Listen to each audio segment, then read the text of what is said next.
Today, Human Genome, short form as HGP, was a 13-year project that was started in the year 1990 and was completed in 2003.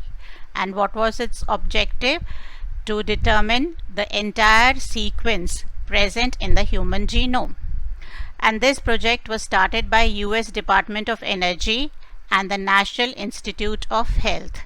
Later, other countries like UK, Japan, Germany, China, France also contributed significantly to this project. And as I said just now, what was its aim? To find the complete DNA sequences present in the human genome. There were two factors that made this possible. First, the technique of genetic engineering, which you're going to study later in detail. And with this technique, it's possible to isolate any segment of a DNA from a cell, from a DNA, and make clones. Clones means many copies of that particular segment.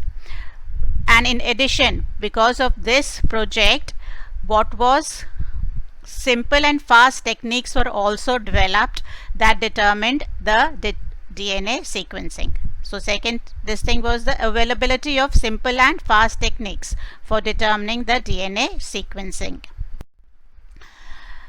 Now, human genome is a mega project. Why?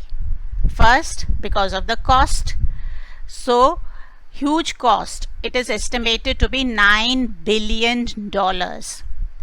And huge cost because there are large number of base pairs to be sequenced.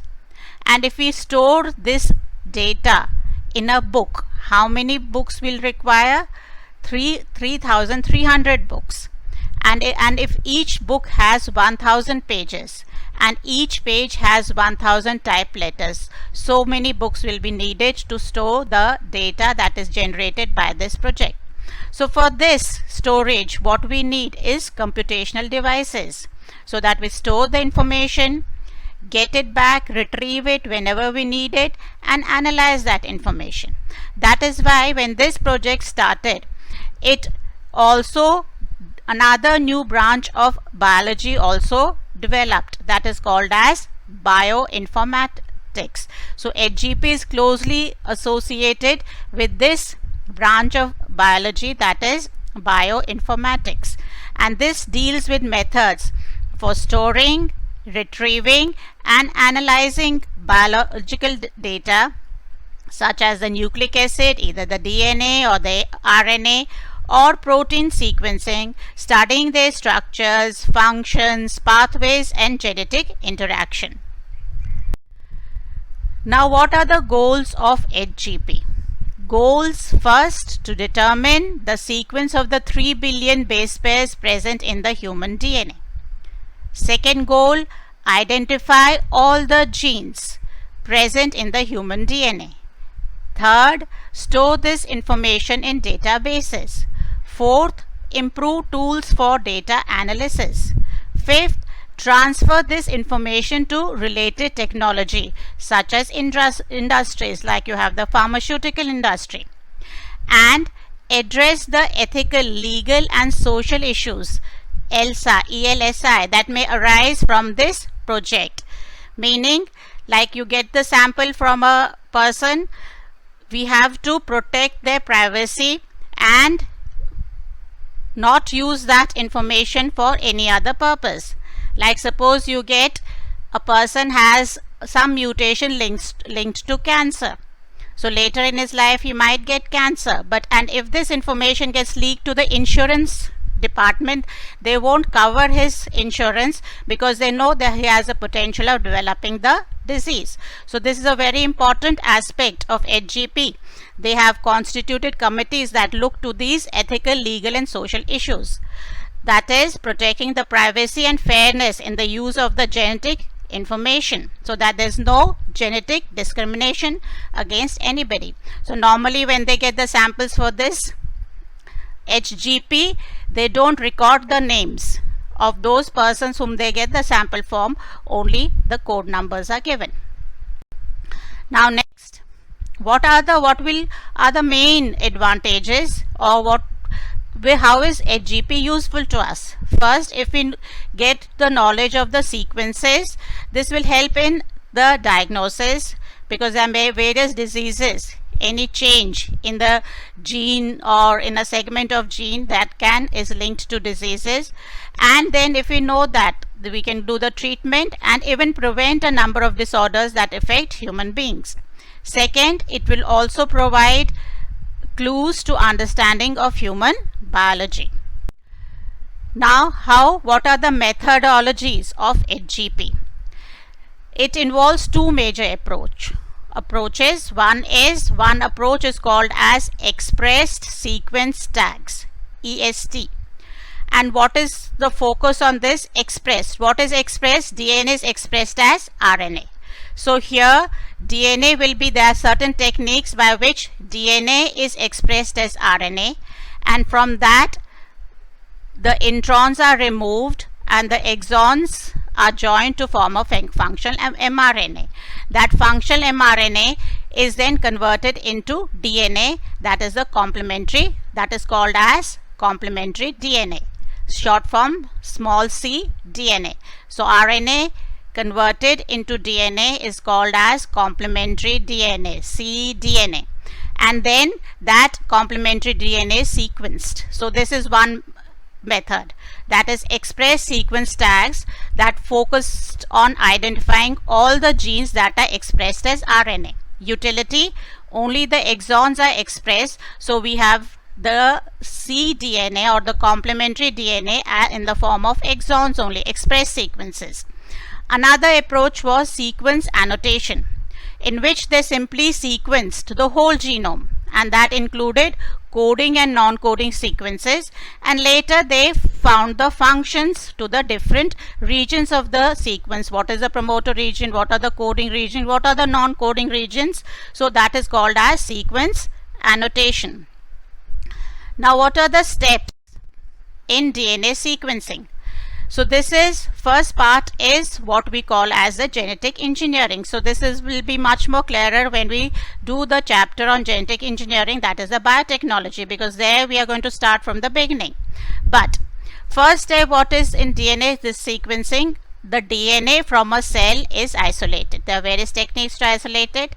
That DNA, since it's long, it is cut into fragments. And which enzyme do we use? Restriction endonuclease.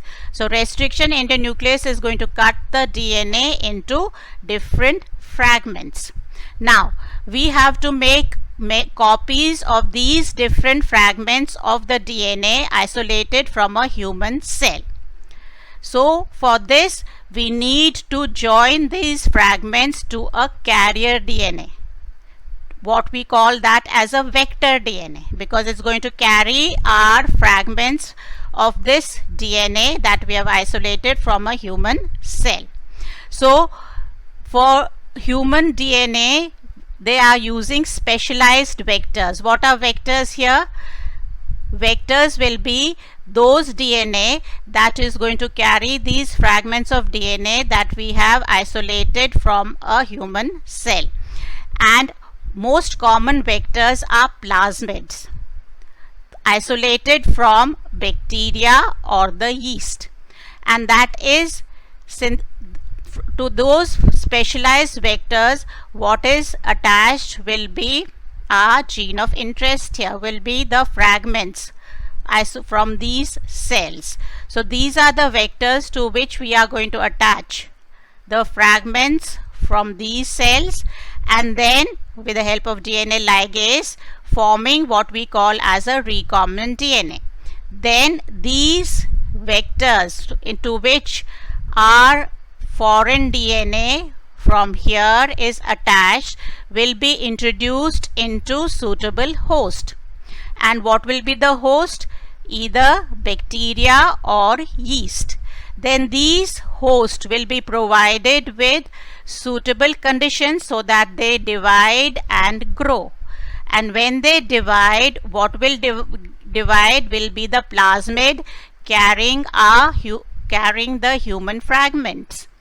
And we are going to get clones of that fragments. That means we are doing cloning for that particular fragments. We'll get many copies of that gene by in a host cell, that is the bacteria or the yeast. When we let them divide and they have the plasmid, we are going to introduce these plasmid into these two cells. They are going to divide, we'll give them suitable conditions, and when they divide, along with they are going to divide the plasmids which are having these fragments of human DNA. So we'll get many copies of that DNA. That means we have done cloning of that particular fragment or gene. Now then, these fragments are isolated from these vectors of present in these cells, and then their sequences are determined, and this is done with the help of automated DNA sequencers, which will work on the principle developed by Frederick Sanger. And then these sequences are arranged on the basis of certain overlapping regions, and then these sequences are then annotated, that means assigned what function they have, and then they will be assigned to respective chromosome. Now next task was to develop or make the genetic and physical maps based on polymorphism of the restriction sites. Just now we referred that we are using the enzyme restriction endonuclease for cutting the DNA. This restriction endonuclease cuts at specific sites on the DNA. So depending where they have these sites which they recognize and cut the DNA, these are called as restriction sites that will vary in different DNAs. So based on that, we are going to have variations in the fragment lengths of the DNA in different persons.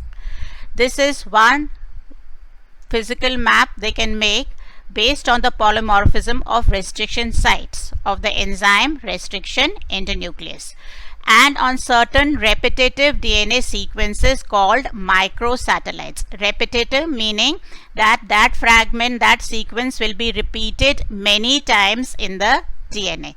That is called as repetitive sequence. So based on these, they prepared the genetic and physical maps. And the first chromosome to be sequenced was chromosome 22, and the last chromosome to be sequenced was chromosome 1. Now, what are the salient features of human genome? First, the human genome contains 3164.7 million base pairs, and the size of the gene varies.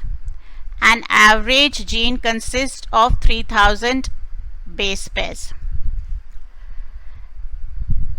but the largest gene, dystrophin, that causes muscular dystrophy, consists of 2.4 million bases, and the total number of genes that is estimated is to be 30,000, much less what they thought it was because of alternative splicing. And 99.9% of the nucleotides are same in all human beings. So this only small variations we have in different individuals. 99.9% is same, but the function of over 50% of the discovered genes is still not known, and only less than 2% of the genome codes for proteins. And just now we said repetitive sequences, that means certain sequences which are repeated many times in the DNA, they make up a large portion of the human genome. And these repetitive sequences do not have any direct coding function. That means they do not code for RNA or proteins, but they throw light on the chromosome structure because they're part of the chromosome, and evolution, because we can see from where what differences we have or where we have separated out from our ancestors. And it has been seen that chromosome number 1 has 2968 genes, that is the maximum, and the Y chromosome has only 231 genes, that is the least. In addition, scientists have identified about 1.4 million locations where DNA differ in a single base, one base in human beings. So since it differs in single base, what are these called as? Single nucleotide polymorphism. Polymorphism means variations. So there are 1.4 million locations where there will be difference only in a single base, and this is called as single nucleotide polymorphism. Differences, variations, and short form you write it as SNPs, called as SNPs, SNIPS pronunciation, SNPS, SNPs. And how is this information helpful? Because they are going to find the chromosome location for disease associated sequences, because there are many diseases where one difference in one base can lead to a particular disorder. Plus it will help in tracing human history. So what are the applications of HGP? So first phase of the human genome that has been completed, that has opened a vast database of knowledge about the various aspects of human genome, because all the genes in a genome in a particular tissue, organ or a tumor can be studied. And also it will be possible to study the interaction between various genes, proteins, as well what is the mechanism of formation of tissues, organs or tumors that lead to cancer. There are many genes that cause various disorders, like you have diabetes, Alzheimer's disease, cancers, etc. But if we take their snapshots, if we know the sequence, it will be possible to alter them, change them and remove the possibility of the disorder. And they have done in certain cases, which you will read in your applications of biotechnology. Now these single gene defects also produce a number of hereditary diseases, and if we know the exact location, reason of defect and the method of correcting the same can be found out. And we can also study the genes, how they cause cancer. So if we know the mechanism of the cause of cancer, we can also find ways to revert cancerous cells into normal cells. So these are some applications of the Human Genome Project, and that's all for today. Thank you. So in this chapter there's nothing much to explain, you just have to remember the relevant information. God bless you all.